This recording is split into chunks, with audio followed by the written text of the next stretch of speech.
Chapter 3, Part 1 of The Uttermost Farthing. This recording is in the public domain. Recording by Marianne.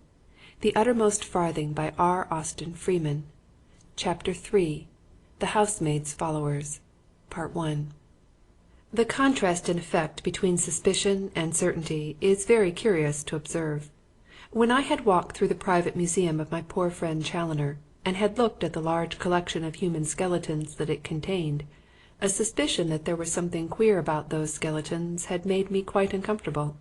Now, after reading his first narrative, I knew all about them. They were the relics of criminals whom he had taken red-handed and preserved for the instruction of posterity. Thus were my utmost suspicions verified, and yet, strange as it may seem, with the advent of certainty my horror of them vanished. Even the hideous little doll-like heads induced but a passing shudder. Vague, half-superstitious awe gave place to scientific interest. I took an early opportunity of renewing my acquaintance with the astonishing and gruesome museum archives. The second narrative was headed Anthropological Series 2, 3, and 4. It exhibited the same singular outlook as the first, showing that to Challoner the criminal had not appeared to be a human being at all, but merely a subhuman form, anatomically similar to man. The acquisition of specimen number 1, it began, gave me considerable occupation, both bodily and mental. As I laboured from day to day, rendering the osseous framework of the late James Archer fit for exhibition in a museum case, I reflected on the future to which recent events had committed me. I had been, as it were, swept away on the tide of circumstance. The death of this person had occurred by an inadvertence, and accident had thrown on me the onus of disposing of the remains. I had solved that difficulty by converting the deceased into a museum specimen. So far, well, but what of the future? My wife had been murdered by a criminal. The remainder of my life, short, I hoped, was to be spent in seeking that criminal. But the trap that I had set to catch him would probably catch other criminals first. And since the available method of identification could not be applied to newly acquired specimens while in the living state, it followed that each would have to be reduced to the condition in which identification would be possible. And if, on inspection, the specimen acquired proved to be not the one sought, I should have to add it to the collection and rebait the trap. That was evidently the only possible plan. But before embarking on it, I had to consider its ethical bearings. Of the legal position there was no question. It was quite illegal. But that signified nothing. There are recent human skeletons in the Natural History Museum. Every art school in the country has one, and so have many board schools. What is the legal position of the owners of those human remains? It will not bear investigation. As to the Hunterian Museum, it is a mere resurrectionist's legacy. That the skeleton of O'Brien was obtained by flagrant body-snatching is a well-known historical fact, but one at which the law, very properly, winks. Obviously the legal position was not worth considering. But the ethical position? To me it looked quite satisfactory, though clearly at variance with accepted standards. For the attitude of society towards the criminal appears to be that of a community of stark lunatics. In effect, society addresses the professional criminal somewhat thus. You wish to practise crime as a profession, to gain a livelihood by appropriating, by violence or otherwise, the earnings of honest and industrious men. Very well. You may do so on certain conditions. If you are skilful and cautious you will not be molested. You may occasion danger, annoyance and great loss to honest men with very little danger to yourself, unless you are clumsy and incautious, in which case you may be captured. If you are, we shall take possession of your person and detain you for so many months or years. During that time you will inhabit quarters better than you are accustomed to. Your sleeping room will be kept comfortably warm in all weathers. You will be provided with clothing better than you usually wear. You will have a sufficiency of excellent food. Expensive officials will be paid to take charge of you. Selected medical men will be retained to attend to your health. A chaplain, of your own persuasion, will minister to your spiritual needs, and a librarian will supply you with books. And all this will be paid for by the industrious men whom you live by robbing. In short, from the moment that you adopt crime as a profession, we shall pay all your expenses, whether you are in prison or at large. Such is the attitude of society. and I repeat it is that of a community of madmen. How much better and more essentially moral is my plan? I invite the criminal to walk into my parlour. He walks in, a public nuisance and a public danger, and he emerges in the form of a museum preparation of permanent educational value. Thus I reflected, and mapped out my course of action as I worked at what I may call the foundation specimen of my collection. The latter kept me busy for many days, but I was very pleased with the result when it was finished. The bones were of a good colour and texture. The fracture of the skull, when carefully joined with fish glue, was quite invisible, and, as to the little dried preparation of the head, it was entirely beyond my expectations. Comparing it with the photographs taken after death, I was delighted to find that the facial characters and even the expression were almost perfectly retained. It was a red-letter day when I put number 1 in the great glass case and took out the skeleton that I had bought from the dealer to occupy its place until it was ready. The substitute was no longer needed, and I accordingly dismantled it and destroyed it piecemeal in the furnace, crushing the calcined bones into unrecognizable fragments. Meanwhile I had been pushing on my preparations for further captures. A large mahogany-faced safe was fixed in the dining-room to contain the silver. A burglar alarm was fitted under the floor in front of the safe and connected with a trembler drum that was kept, with the concussor and a few other appliances, locked in a hanging cupboard at my bed-head, ready to be switched on and placed under my pillow at night. I secretly purchased a quantity of paste jewellery, bracelets, tiaras, pendants, and such like glittering trash, and when everything was ready I engaged 2 new servants of decidedly queer antecedents. I was at first a little doubtful about the cook, but the housemaid was a certainty from the outset. Her character, from her late reverend and philanthropic employer, urging me as a Christian man, which I was not, to "give her another chance," made that perfectly clear. I gave her another chance, though not quite of the kind that the reverend gentleman meant. 2 days after her arrival I directed her to clean the plate and handed her the key of the safe, of which I have reason to believe that she took a squeeze with a piece of dough. The sham diamonds were locked in a separate division of the safe, but I introduced them to her by taking them out in her presence, spreading them out on the table, and ostentatiously cleaning their rolled gold settings with a soft brush. They certainly made a gorgeous and glittering show. I could not have distinguished them from real diamonds, and as for Susan Slodger, that was the housemaid's name, her eyes fairly bulged with avarice. It was less than a week after this that the next incident occurred. I was lying in bed, dozing fitfully but never losing consciousness. I slept badly at that time, for memories which I avoided by day would come crowding in on me in the darkness.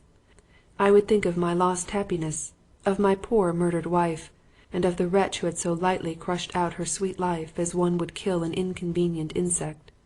And the thoughts filled me alternately with unutterable sadness that banished sleep, or with profound anger that urged me to seek justice and retribution. The long case clock on the stair had just struck 2 when the trembler drum beneath my pillow suddenly broke into a prolonged roll.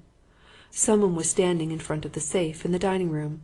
I rose quietly, switched off the drum, replaced it in the hanging cupboard, and, taking from the same receptacle the concussor and a small leather bag filled with shot and attached to a long coil of fishing line, softly descended the stairs. On the midway landing I laid down the shot bag and paid out the coil of line as I descended the next flight.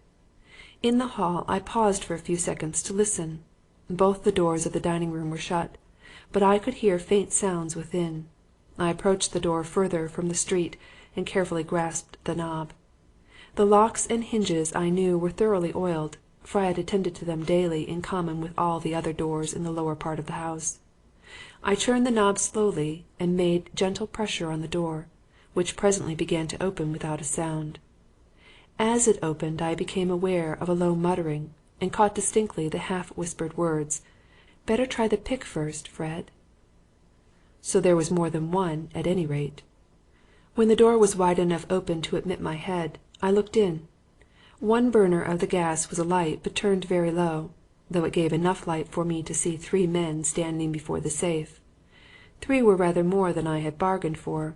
Number 1, by himself, had given me a good deal of occupation, both during and after the capture. 3 might prove a little beyond my powers, and yet, if I could only manage them, They would make a handsome addition to my collection. I watched them and turned over the ways and means of dealing with them. Evidently the essence of the strategy required was to separate them and deal with them in detail. But how was it to be done? I watched the three men with their heads close together looking into the safe. The door stood wide open and a key in the lock explained the procedure so far. One of the men held an electric bull's-eye lamp, the light of which was focused on the keyhole of the jewel compartment, into which another had just introduced a skeleton key. At this moment the third man turned his head. By the dim light I could see that he was looking, with a distinctly startled expression, in my direction. In fact, I seemed to meet his eye, but knowing that I was in complete darkness in the shadow of the door, I remained motionless. "Fred," he whispered hoarsely, "the door's open." The other two men looked round sharply, and one of them, presumably Fred, retorted gruffly, "Then go and shut it, and don't make no bloomin' row." The man addressed felt in his pocket and advanced stealthily across the room. His feet were encased in list slippers, and his tread was perfectly noiseless. As he approached I backed away, and grasping the newel post of the staircase, gave it a sharp pull, whereat the whole of the balusters creaked loudly. Then I slipped behind the curtain that partly divided the hall, poised the concussor as a golf player poises his club, and gathered in the slack of the fishing line. The burglar's head appeared dimly in silhouette against the faint light from within. He listened for a moment, and then peered out into the dark hall. The opportunity seemed excellent if I could only lure him a little farther out. In any case, he must not be allowed to retire and shut the door. I gave a steady pull at the fishing line. The shot bag slid over the carpet on the landing above, with a sound remarkably like that of a stealthy footstep. The burglar looked up sharply and raised his hand, and against the dimly lighted wall of the dining room I saw the silhouette of a pointed revolver. The practice of carrying firearms seems to be growing amongst the criminal classes, perhaps by reason of the increasing number of American criminals who visit this country. At any rate, the matter should be dealt with by appropriate legislation. The burglar then stood looking out with his revolver pointed up the stairs. I was about to give another tweak at the fishing line when an unmistakable creak came from the upper stairs. I think this somewhat reassured my friend, for I heard him mutter that he supposed it was the damn girls. He stepped cautiously outside the door and fumbling in his pocket produced a little electric bull's-eye, the light of which he threw up the stairs. The opportunity was perfect. Against the circle of light produced by his lamp his head stood out black and distinct, its back towards me, one outstanding ear serving to explain what I may call the constructive details of the flat, dark shape. With my left hand I silently held aside the curtain and took a careful aim. Remembering the mishap with number 1, I selected the right parietal eminence, an oblique impact on which would be less likely to injure the base of the skull than a vertical blow. But I put my whole strength into the stroke, and when the padded weight descended on the spot selected, the burglar doubled up, as if struck by lightning. The impact of the concussor was silent enough, but the man fell with a resounding crash, and the revolver and lamp flew from his hands and rattled noisily along the floor of the hall. The instant I had struck the blow, I ran lightly up the hall and softly turned the knob of the farther door. Fortunately, the two men in the room were too much alarmed to rush out into the hall, or, with the aid of their lamp, they would have seen me. But they were extremely cautious. I thrust my head in at the door, and from the dark end of the room I could see them peering out of the other door and listening intently. After a short interval they tiptoed out into the hall, and I lost sight of them. Close to the farther door was a large, four-fold Japanese screen. It had sheltered me in my last adventure, and I thought it might do so again, as the prostrate burglar was lying a couple of yards past the opening of the door, and his two friends were probably examining him. Accordingly, I stepped softly along the room and took up a position behind the screen in a recess of the folds. My movements had evidently been unobserved, and my new position enabled me to peep out into the hall, at some risk of being seen, and hear all that passed. For the moment there was nothing to hear but a faint rustling from the two men and an occasional creak from the upper stairs. But presently I caught a hoarse whisper. "Damn funny! He seems to be dead." "Yus, he do look like it," the other agreed, and then added optimistically, "but p'raps he's only took queer." Damn, was the impatient rejoinder. I tell yer he's dead. Dead as a pork chop. There was another silence, and then, in yet a softer whisper, a voice asked, "Do yer think somebody's been and done him in, Fred?" "Don't see no marks," answered Fred. "Besides, there ain't no one here. Hallo, what's that?" That was a loud creak on the upper stairs near the first floor landing, doubtless emanating from Miss Lodger or the cook. I have no doubt that these sounds of stealthy movement were highly disturbing to the burglars, especially in the present circumstances. And so it appeared, for the answer came in an obviously frightened whisper. "There's someone on the stairs, Fred. Look, let's hook it. This job ain't no class." "What?" was the indignant reply. "Hook it and leave all that stuff? Not me, nor you neither.